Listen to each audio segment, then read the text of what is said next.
Longpo, in another case, if we have to cut down the number of our employees, on what Dhamma principle should we base our decision on? In reality, as you recruited them, you feel that you already have selected them well. Each time if you are to fire them, you are the first to be blamed because you made a wrong judgment or you did not know how to select. It's not to blame the employee only. On the other hand, if you know that you did select the right person, but if you didn't fully train them, this is also the employer's mistake. Now, after a thorough examination, you feel that you have to fire them because they are not as competent as you expected, or they are appalling. You have to be very cautious.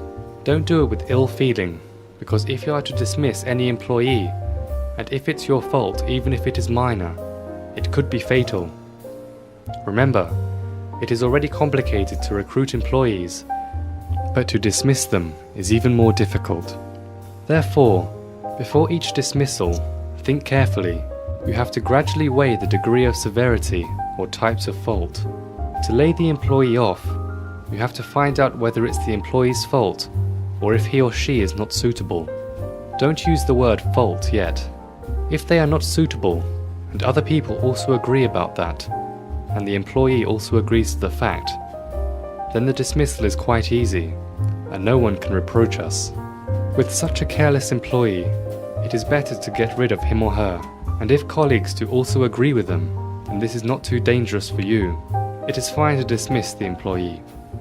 How is it with the second category of candidate who is not responsible morally? They might be responsible about work, but they don't have morality, such as they might drink alcohol in secret, borrow money from friends, but don't reimburse something like that. You can't keep these people, because they are not responsible morally. It is better to fire them, because they are not easy to train. How is it with the third category of candidate who doesn't respect regulations? They might be capable and responsible to work, but they don't abide by the rules, or often bend the rules. This would create conflict in the work environment. At this point, you have to be careful. There might be a chance of trouble, because most employees know this is not suitable. You have to be very cautious.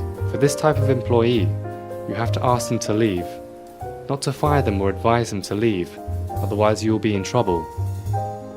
The next category, which is very dangerous and is very hard to dismiss, such as the type that urges friends and colleagues to do the wrong things. Sometimes, this type of employee will urge their friends to go to a fight or go to other unsuitable places. This type of person might urge people to riot or to go on a strike. At the beginning, they might revolt against other organizations.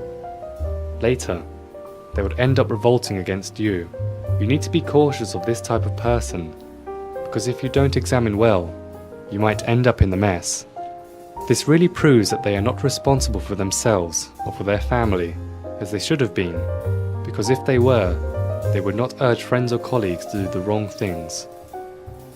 If this happens, it shows that you were negligent because you didn't check properly about how responsible they were. Do you understand? The next type of worker is even harder to fire. But in reality, you should not keep these employees. Why is it so? These are the ones that no one can advise. They are capable employees, but they are haughty. No one can advise them because they get angry easily. You might have to beg them to leave. Don't fire them because it is dangerous. Then, the best way to recruit is to select workers to your best ability and trial them for quite a long time and see whether they are the type that one can advise or not. At first, there might be no sign, but they show their true colors later, and that no one can advise them except you. Then this time, try to transfer them to positions or to a section that soon will be abolished. Then you will be saved, i.e., if it's not too hard. And another type that you need to dismiss is those employees who like to interfere with others.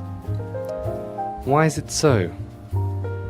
These people have the ability to report on other issues, especially on other people, even if it has nothing to do with them. You might think that they are spying for you, but not really. They just like to put their fingers in others' pies. You need to be very careful.